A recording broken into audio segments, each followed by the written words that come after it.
Whole lot of teasers released in advance of this special trailer coming out, which, I think everybody figured. You were talking about Comic-Con here. Of course, Amazon would release a trailer for, their Lord of the Rings series in lieu of San Diego Comic-Con, because that's where most trailer for happens to be. Is this really going to improve the reputation, though? I doubt it. I mean, again, I'm a Lord of the Rings fan. I've wanted to say more positive things about the show. I've even stayed with the trailers thus far. While I've had a bit of a mixed reception, the looks of it have been very good. It looks like a very scenic Lord of the Rings series. I just can't fully get behind it because I know what Amazon's doing, from a story perspective. Fans have made this very clear. I've seen this as somebody who's, watched the fan feedback and the fan interaction of Amazon, and much of what's been spun out of the drama. While the series looks pretty and it fits the world of Tolkien, it has that atmosphere, it lacks in Tolkien substance. This has been made very clear by numerous of our YouTube channels, and many people, have seen their comments online, and of course the recognition of the trailers. The trailers have not fared well in fan response, to the point that it has broken international barriers, especially in the UK, as I understand as well, which fits because, the Lord of the Rings did come from Europe, from J.R.R. Tolkien. It's really disappointing to see that, again, this franchise has its issues. Not because of the fans, but because of the way Amazon and the crew behind the show went into making Lord of the Rings. Their ambition, right? It wasn't to bring to fruition Tolkien's work and principally embody that spirit. And if changes were to be made, reflecting a nature that's fitting of what Tolkien established. Instead, it's, no, let's remake the Lord of the Rings in our image. And where tailoring is needed, don't hesitate to follow suit in that decision. We'll see how this fares. Again, this is a much longer trailer compared to the ones we've previously gotten for Lord of the Rings, the Rings of Power. But I don't think it's going to improve the reputation of the show. I mean, at this point, the ghost's still glaring over. Again, it's not even just the fan feedback at this point. The ghost of J.R.R. Tolkien will loom over the show probably for its entirety, given that this first season is releasing again, as, I've said this probably, you're like, oh, you've said this, down to death at this point. This is releasing on the anniversary of J.R.R. Tolkien's death. And we know that this story has taken some serious liberties, based on, again, the information that we've either been fed, or what's been leaked, or released in the press, or what we've seen from Amazon. The fact that this does not reflect Tolkien in its entirety, and this is releasing again on the anniversary of his death, shouts volumes of disrespect. And that will never be left when it comes to Lord of the Rings. But let's humor the possibility that this trailer is good. Again, I'm sure it'll be deceitfully pleasing to the eye, as the last trailer was. It'll probably sound good. I mean, I liked the score in the last trailer included. It was very European, symphonic, orchestral to me. But even though, again, the character stuff and the story appeared to me like every other traditional fantasy epic. Some good action scene shots, but other than that, I'm like, it's a tempting visual, but I can't escape the feeling that this is, of course, heavy in revision.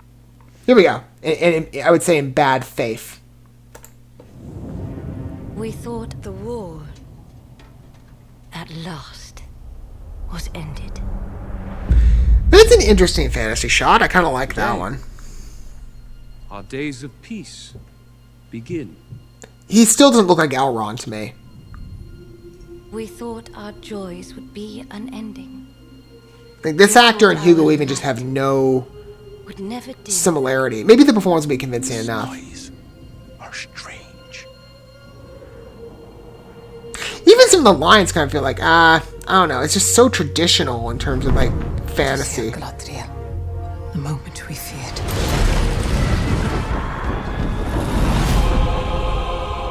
Based on. With substantial liberties taken. It waits. Beyond the darkness, tempting shadow, to bury us all beneath the mountain. I'm gonna have to do some rewind on some of these shots. He has not one name, but many.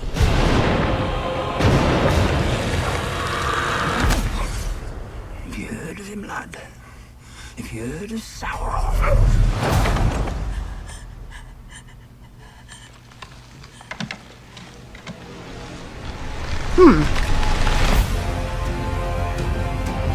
Like a horror nod in that shot. Kind of interesting.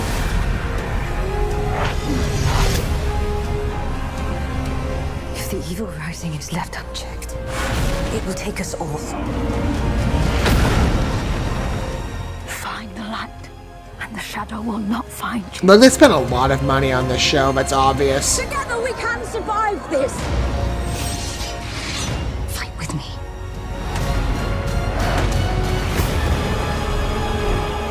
Each of us. And it does look like a project that would fit. That was kind of a weird shot when we go with the dwarves. This looks like it would fit beautifully in terms of a screen presentation. That's a gorgeous shot. There can be no trust between hammer and rock. Eventually, one or the other must surely break.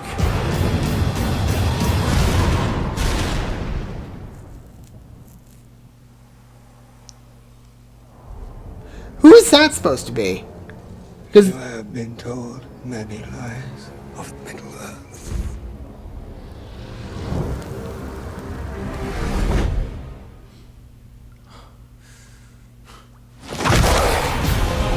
some definite horror nods. Okay, that's interesting. I guess that, of course, fits with the orcs.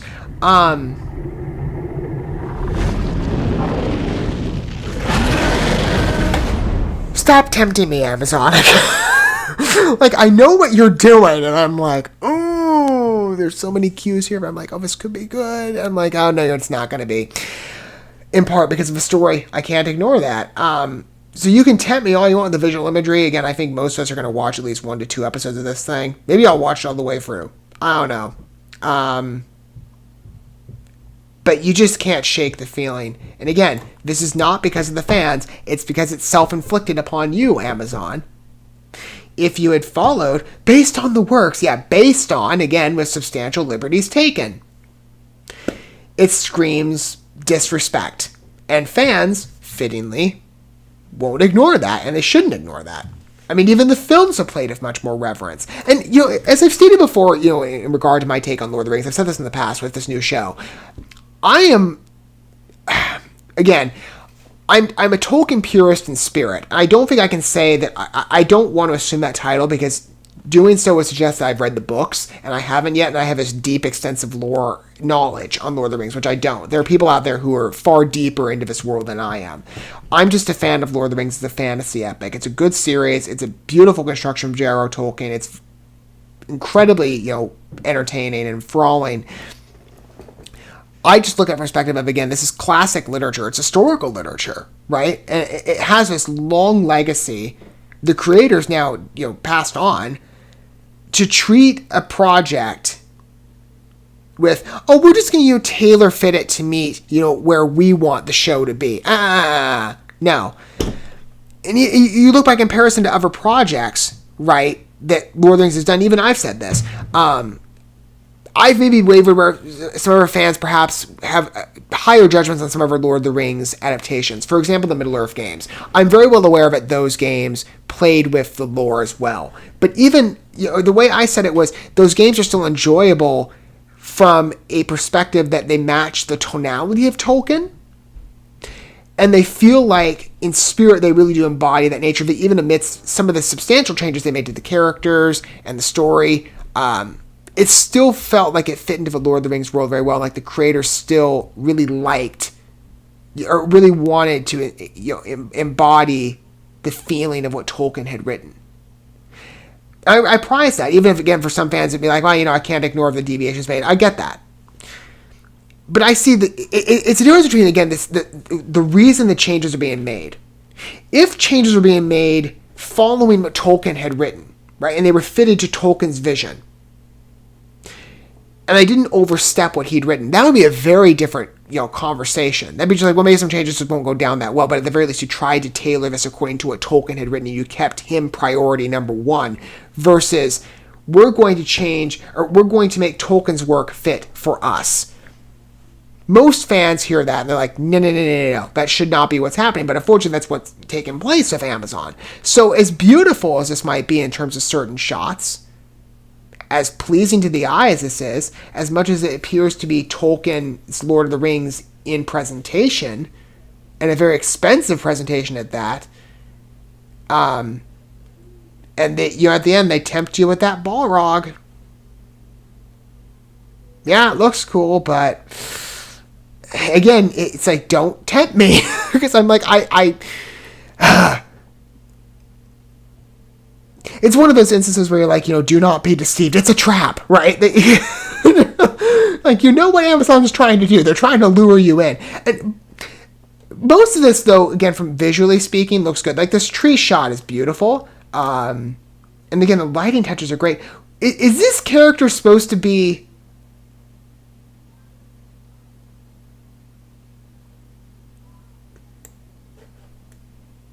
He speaks as if he's got the white hood, too. Is this supposed to be Sauron?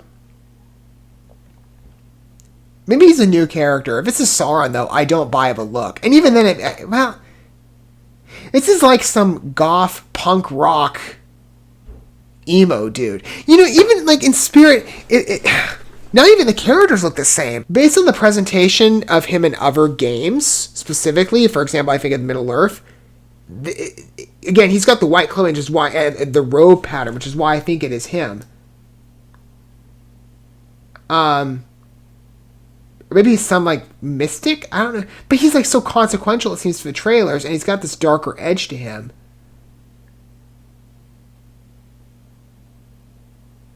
I think he's supposed to be Sauron. Maybe he's a different dark character.